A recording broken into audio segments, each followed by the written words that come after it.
दिव्य की याद। पूज्य बाबूजी महाराज लिखते हैं, इसमें शक नहीं कि जो शिकायत हमारे भाई ने अपने बारे में बतलाई है वह सब की सब रफ़ा हो सकती हैं। यह आप गौर कर सकते हैं, पहाड़ भी अपनी जगह से हट सकता है अगर हिम्मत काम में लाई जावे। जिस वक्त इंसान अपने आप को अनंत से जोड़ देता है, ताकत दौड़ने लगती है। अगर कोई इस हालत में हमेशा रहने की खुशखबरी नहीं देता तो कम से कम वक्त पर अपने आप को लय करने से बहुत से काम बन सकते हैं। तरीका अनंत में जाने का आपको मालूम है, इसको इयादा या दोहराने की ज़रूरत नहीं है। पावर हाउस से ताकत रवां है, इसमें जो मशीन फिट कर दी जाएगी वैसा ही काम करना शुरू कर देगी। पावर हाउस बजाते खुद कुछ नहीं करता, बल्कि इसके दाएं बाएं जो कार्यकलाप हो रहे हैं वही ताकत पैदा करते हैं। मैं चंद मोटी किताबें लिखता हूँ जो हर शख्स को फ़ायदेमंद होंगी। सूक्ष्मता और रहस्य से वाकिफ़ होता है और रूहानी रास्ता चलते हुए होता है। उसको खबर रहती है कि रास्ता चलने वाले को कैसे चलाना चाहिए।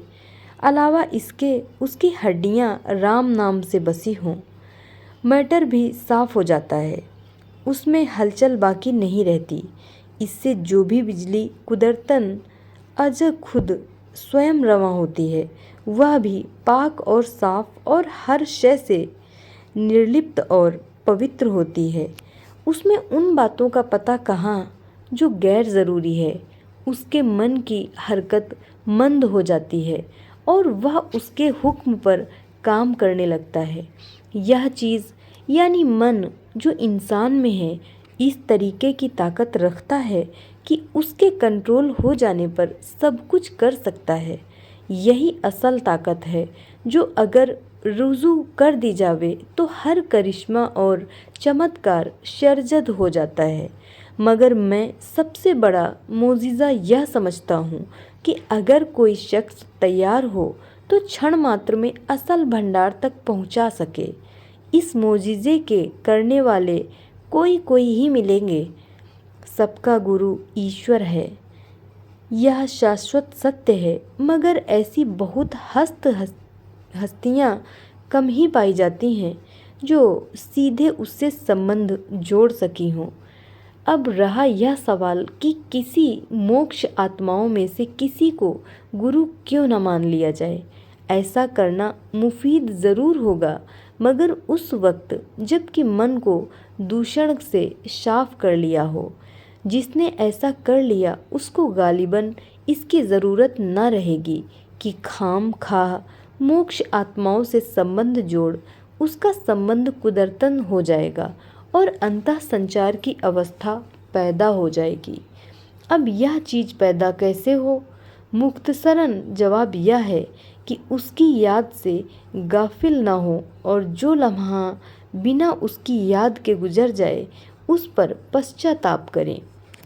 अमूमन यह देखा गया है कि जो साहब किसी मोक्ष आत्मा को गुरु मानकर काम शुरू करते हैं तो वहाँ तक पहुँच न होने की वजह से दरमियानी झिल्ली में फंस जाते हैं, जहाँ पर कि उलट फेर के सिवाय कुछ नहीं मिलता और जैसी तबीयत बनी रहती है उसी में बार बार हरकत होती रहती है। नतीजा सिवाय घबराहट और परेशानी के कुछ हासिल नहीं होता, बल्कि मन की ताकत इस कदर बढ़ जाती है कि वह अपने पर जिस हद तक है खुद सवाल जवाब शुरू कर देता है। इसको लोग देववाणी या आकाशवाणी या किसी मोक्ष आत्मा से आई हुई बात समझने लगते हैं। सिर्फ ईश्वर की याद में रहने से सब कुछ हो सकता है और सब पर्दे साफ हो जाते हैं। ऐसे शख्स के लिए मोक्ष आत्माओं की रवानी खुद ब खुद इस तरफ होने लगती है और नतीजा कभी यह नहीं होता कि सरबंध कायम की हुई आत्मा के जंग व जदल लड़ाई झगड़ा शुरू हो जाए।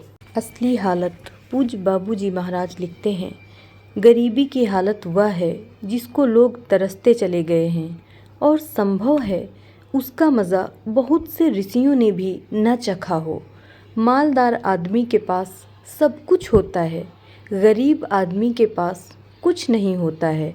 अब जिसके पास कुछ नहीं है उसके पास क्या चीज़ हो सकती है जो दूसरों को दे। अब यदि दे तो उस चीज़ का नाम कुछ नहीं रख लिया जाए तो यह एक ऐसी चीज़ बन जाती है जो कि देने के काबिल नहीं रहती। एक धनी आदमी अपनी पूंजी दूसरों को दे सकता था। जब गरीबी बढ़ती गई उसका देना कम होता गया। जब कुछ न रहा कुछ दे न सका। अब अगर उससे मांग कर देखो तो भला उसके पास क्या है जो देगा। अगर मुझको ऐसा ही समझ लिया जावे तो मेरे पास देने को कुछ नहीं रहता। हाँ, इसके अंदर एक बात ज़रूर है कि कुछ नहीं की तह में, यानी जिसको कुछ नहीं कहा है, कोई चीज़ ज़रूर है जो दी जाती है। इसके आगे यह भी नहीं रहता। वहाँ पर देना और लेना सब खत्म हो जाता है। अब इस हालत में पहुँचने के लिए तरीका बिल्कुल साफ है कि एक मालदार आदमी के पास जो कुछ हो उसको छीनता चले। आखिर में जब उसके पास कुछ न रह जाएगा तो वह गरीबी की हालत पर आ जाएगा। मगर अब यह सवाल उठता है कि किसी का माल असबाब छीनना शास्त्रों के विरुद्ध तो न होगा। अगर जवाब कोई यह दे कि सामान रहते हुए उससे बेखबर हो जावे तो यह सवाल पैदा होता है कि किसी न किसी शक्ल में सामान तो उसके पास रहा ही, फिर सामान रहते हुए गरीबी कैसे आ सकती है। और अगर बेखबर भी हो गया हो तो समय पर ज़रूरत उसको सचेत कर देगी। अब क्या होना चाहिए? बस यही तरकीब हो सकती है कि सामान को ऐसी जगह रखवा देवें कि ज़रूरत पड़ने पर उसकी खबर हो जावे।